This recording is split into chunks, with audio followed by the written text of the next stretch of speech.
Hadirin jamaah Jumat rahimani wa rahimakumullah.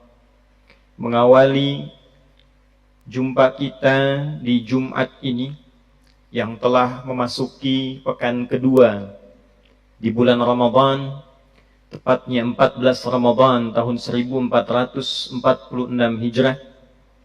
Khatib ingin mengajak kita semua untuk selalu meningkatkan syukur kita kepada Allah Subhanahu wa Ta'ala. Alhamdulillah, di antara sekian hamba yang berkehidupan dan menyatakan dirinya beriman kepada Allah sampai detik ini, kita yang masih terpilih di sisi Allah Subhanahu wa Ta'ala untuk mendapati kenikmatan Ramadan di tahun ini. Semoga seluruh rangkaian ibadah yang telah kita tunaikan dari awal Ramadan khususnya sampai detik ini berkenan diterima oleh Allah Subhanahu wa Ta'ala. Dan semoga Jumat ini dijadikan oleh Allah Subhanahu wa Ta'ala sebagai Jumat terbaik di antara sekian Jumat yang pernah kita tunaikan. Hadirin, satu kali disebutkan riwayat ini oleh Al-Imam Al-Bukhari dalam kitabnya Al-Adabul Mufrad nomor hadis 646. Demikian ditegaskan pula di dalam kitab Sahih Muslim nomor hadis 2551 yang sanadnya tersambung pada sahabat mulia Abu Hurairah radhiyallahu taala anhu. Dzukira fil Adab al-Mufrad 'inda al-Imam Al-Bukhari raqam al-hadits 646. وكذلك أكد الإمام المسلم هذه الرواية في كتابه الصحيح رقم الحديث 2551. وكان السند هذا الحديث متصل إلى الصحابي الجليل أبو هريرة رضي الله تعالى عنه. ذكر أن النبي صلى الله عليه وسلم عندما رقي المنبر فقال آمين آمين آمين. قيل يا رسول الله ما كنت تصنع هذا؟ فقال صلى الله عليه وسلم أو كما قال أتاني جبريل عليه السلام فقال رغم أنف عبد أدرك أبويه أو أحدهما فلم يدخله الجنة، وفي رواية أحدهما الكبر ولم يدخله الجنة. فقلت آمين. فقال رغم أنف عبد دخل عليه رمضان لم يغفر له. فقلت آمين. فقال رغم أنف امرئ ذكرت عنده فلم يصلي عليك. فقلت amin. Hadirin, satu kali diriwayatkan yang riwayat ini tersambung pada sahabat Abu Hurairah radhiyallahu taala anhu bahwa Nabi sallallahu alaihi wasallam saat akan naik ke mimbar beliau, dan adalah mimbar Nabi sallallahu alaihi wasallam kurang lebih ada 3 tangga gundakan. Saat naik pada tangga yang pertama, tiba datang malaikat Jibril menyampaikan pada Rasulullah sallallahu alaihi wasallam. Sebelum ini disampaikan, Nabi mengatakan amin, amin, amin. Maka ditanyakan oleh para sahabat, "Ya Rasulullah, mengapa engkau mengatakan amin, amin, amin 3 kali?" Maka kata Nabi, "Saat aku naik pada yang tangga pertama, Jibril datang dan mengatakan, celakalah seorang hamba, tercela seorang hamba." Di riwayat lain, bu'dan, jauh dari rahmat Allah Subhanahu wa Ta'ala, bagi seorang hamba yang mendapati satu dari kedua orang tuanya. Yang mendapati di riwayat lain, satu di antara kedua orang tuanya telah sepuh, maka tidak mampu berbuat baik kepada kedua orang tuanya, yang berpotensi memasukkan kedua orang tuanya ke dalam surga. Kata Nabi, amin.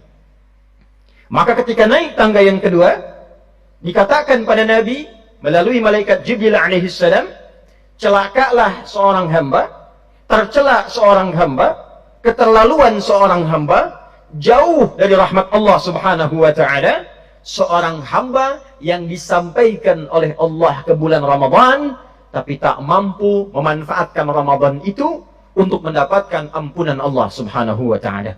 Kata Nabi, amin. Saat naik tangga yang ketiga, maka malaikat Jibril mengatakan, celakalah seorang hamba, keterlaluan seorang hamba, tercela seorang hamba yang disebutkan namamu ya Muhammad sallallahu alaihi wasallam di sampingnya, tapi dia tak mau bersalawat kepadamu. Kata Nabi, amin.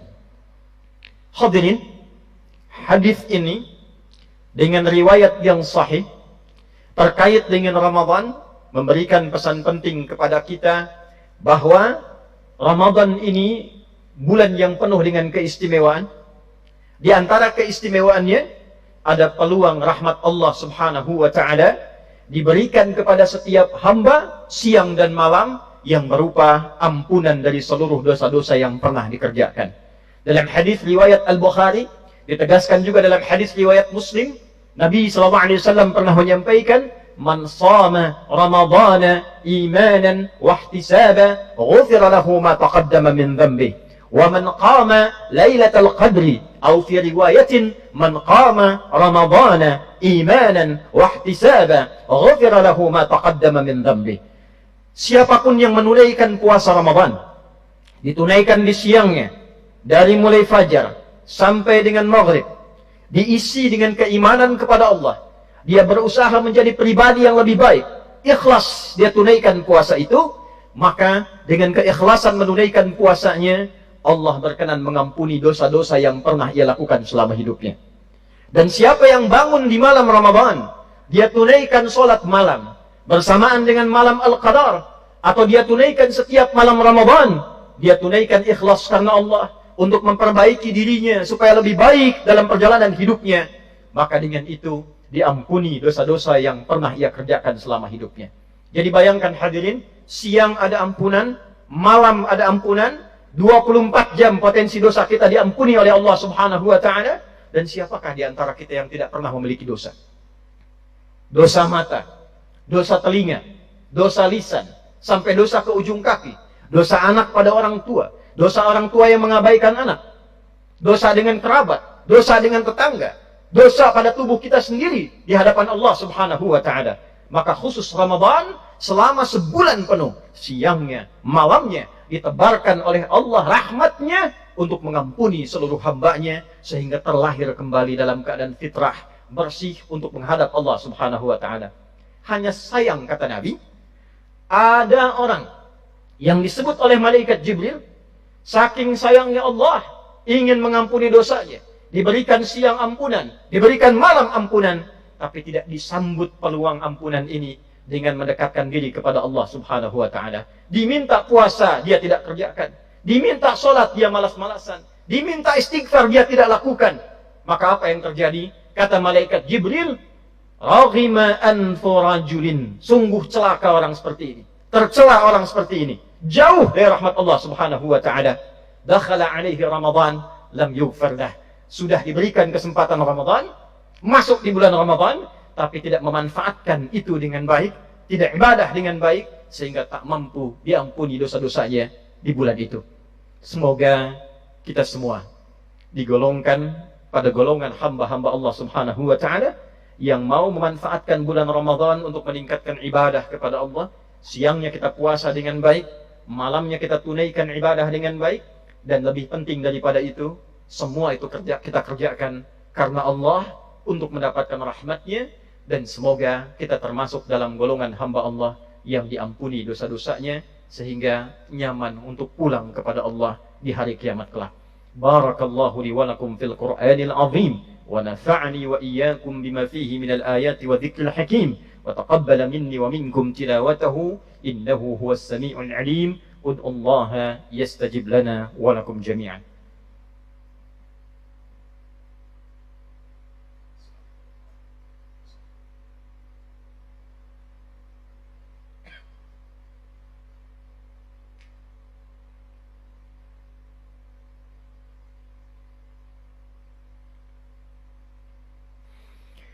الحمد لله والصلاة والسلام على رسول الله نبينا وسيدنا محمد بن عبد الله وعلى آله وصحبه ومن والاه. نشهد أن لا إله إلا الله وحده لا شريك له، ونشهد أن محمدا عبده ورسوله الذي لا نبي بعده. عباد الله، أوصي نفسي وإياكم بتقوى الله فقد فاز المتقون، فلا تموتن إلا وأنتم مسلمون. فقال تعالى: يا أيها الذين آمنوا اتقوا الله حق تقاته ولا تموتن إلا وأنتم مسلمون. عباد الله، أحباب الله وأحباب رسوله صلى الله عليه وسلم، معلوم من الخطبة الأولى بحيث إن رسول الله صلى الله عليه وسلم أكد إلينا أن في رمضان ميزة كبيرة واسعة، ومنها رحمة الله سبحانه وتعالى ومغفرته. لذلك أكد النبي صلى الله عليه وسلم فيما رواه البخاري في صحيحه، وكذلك أكد الإمام المسلم في صحيحه عن أبي هريرة رضي الله تعالى عنه أن النبي صلى الله عليه وسلم قال: من صام رمضان إيمانا واحتسابا غفر له ما تقدم من ذنبه، ومن قام ليلة القدر، أو في رواية من قام رمضان إيمانا واحتسابا غفر له ما تقدم من ذنبه. ومعلوم من هذا الحديث الشريف أن مغفرة الله سبحانه وتعالى مبسوطة ليل النهار في رمضان، وفي النهار بالصيام يمكننا أن نحصل على رحمة الله سبحانه وتعالى ومغفرته عندما نصوم مخلصين له الدين، نصوم مع تلاوة القرآن، نصوم مع الاحتساب، نصوم مع الاستغفار، نصوم مع حفظ القرآن الكريم، وأيضا نصوم مع إحضار الأعمال الصالحة، راغبين في الحصول على رحمة الله سبحانه وتعالى ومغفرته، فيمكننا أن نتحصل ونحصل على مغفرة الله سبحانه وتعالى حيث يغفر ربنا ما تقدم من ذنوبنا. وكذلك بالليل إذا كنا عملنا معصية وبعد أن أفطرنا في رمضان عملنا المعصية بلساننا مثلا أو بعينينا مثلا، فأتت عبادة متميزة بالليل، قيام رمضان، فقال صلى الله عليه وسلم: من قام رمضان أو من قام ليلة القدر إيمانا واحتسابا غفر له ما تقدم من ذنبه. فقمنا بالليل نصلي بالليل، صلينا التراويح فقلنا: اللهم إنك عفو تحب العفو فاعف عنا يا كريم، اللهم إنك عفو تحب العفو فاعف عنا يا كريم. نستغفر الله سبحانه وتعالى ونسأل الله سبحانه وتعالى العفو والمغفرة، فغفر لنا ذنوبنا، فغفر لنا سبحانه وتعالى ما تقدم من ذنبنا. فهذه الأشياء كلها مبسوطة في كل رمضان ليل النهار، في النهار بالصيام وفي الليل بالقيام. ولكن هنالك إنسان، هنالك عبد لا يحاول أن يأخذ هذه الفرصة، ينتهز هذه الفرصة بأن يتحصل على مغفرة الله سبحانه وتعالى. فعندما أمر ربنا بالصيام في النهار فلم يصم، وأمر ربنا بالقيام في الليل فلم يقم، فقال جبريل عليه السلام: بعدا، أي رغم أنف رجل دخل عليه رمضان لم يغفر له. رغم أنف رجل أي بعدا من رحمة الله سبحانه وتعالى. مذموم هذا الفعل، أعطانا ربنا الفرصة للمغفرة وللرحمة فهو لا يريد، فهو راغب عنه، تجنب عنه، ولم يقم بالليل ولم يصم بالنهار. فقال جبريل عليه السلام: رغم أنف رجل بعدا. فنسأل الله سبحانه وتعالى، نسأل الله سبحانه وتعالى أن يبعدنا بمثل هذا الفعل السيء، ويرشدنا ويهدينا إلى صراطه العزيز الحكيم المستقيم، ويغفر لنا ذنوبنا، وجعلنا من الصائمين الناجحين، من القيام الناشطين والقائمين الناشطين. فنسأل الله سبحانه وتعالى في نهاية هذه الخطبة الكريمة في هذه الجمعة مباركة بأن ندعو الله سبحانه وتعالى الحصول على رحمته ومغفرته وكل ما عنده من الخير. قال تعالى: إن الله ملائكته يصلون على النبي يا أيها الذين آمنوا صلوا عليه وسلموا تسليما. اللهم صل وسلم بارك على هذا النبي الكريم رسولك المصطفى الأمين سيدنا محمد وعلى آله وصحبه أجمعين. اللهم تقبل منا صلواتنا وقيامنا وركوعنا وسجودنا وتخشعنا وتعبدنا وصيامنا وتمم تقصيرنا يا الله يا أرحم الراحمين. اللهم ربنا لا تدع لنا في مقامنا هذا وفي كل مقام ذنبا إلا غفرته ولا هما إلا فرجته ولا دينا إلا قضيته ولا مريضا إلا شفيته ولا حاجة من حوائج الدنيا والآخرة فيها لك رضا وفيها لنا الصلاح إلا قضيتها يا أرحم الراحمين. اللهم تقبل منا صيامنا، تقبل منا يا الله جميع أعمالنا الصالحة، واستجب لنا دعاءنا يا أرحم الراحمين كما تحب وترضى. اللهم احفظ بلادنا أندونيسيا واجعلها بلدة طيبة وأنت ترضاها، وسائر بلاد المسلمين ومصر الحبيبة يا أرحم الراحمين.